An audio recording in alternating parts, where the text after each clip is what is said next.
Ikibazo cyo guhagarika procreation cyangwa se gutanga ububasha ku nyandiko kugira ngo umuntu ahagarare undi mu guhererekanya ubutaka cyagarutswe mu minsi yashize nyuma yo gutangazwa n'ikigo cy'igihugu gishinzwe imicungire n'imikoreshereze y'ubutaka mu Rwanda. Honorable Depite Muzana Alice, presidente wa komisiyo y'ubutaka, ubuhinzi, ubworozi ndetse n'amashyamba mu nteko ishinga amategeko y'u Rwanda, yabajije umuyobozi mukuru w'ikigo cy'igihugu gishinzwe imicungire y'ubutaka impamvu yo guhagarika iyi procreation ndetse n'ibibazo yatezaga. Ikindi muherutse namwe gusohora amabwiriza ahagarika ibijyanye na procreation n'ihererekanya by'ububasha ku butaka.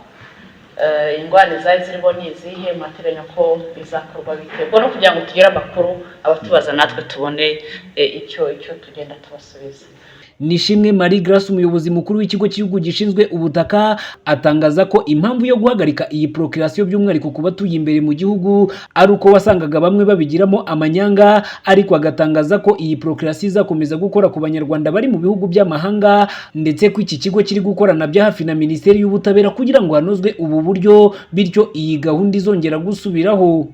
Nibyo mu minsi ishize twasohoye amabwiriza ahagarika procreation. Icyambere zahagaritswe n'iz'imbere mu gihugu, ntabwo ari procreation ziva hanze, kuko iziva hanze kugira ngo umunyarwanda cyangwa undi ufite ubutaka mu Rwanda ashobore kugira transaction akora akeneye kubicisha muri procreation igihe adahari, ariko n'uburyo ziza zitanga umutekano yuko wa munyarwanda cyangwa wa muntu ari we koko watanze iyo procreation.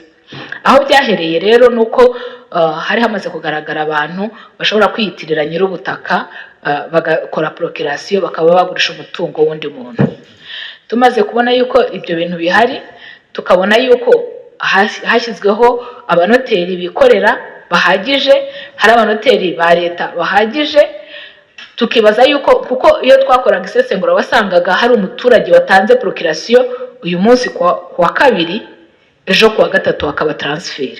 Kabwa se niba yabonye igihe cyo kujya gukora procreation kuwa kabiri, kuki atahita akora ihererekanya kwa hari umwanya wo kujya kwa noteri uguha procreation niwo ungana n'umwanya wo kujya kwa noteri wagukorera ihererekanya.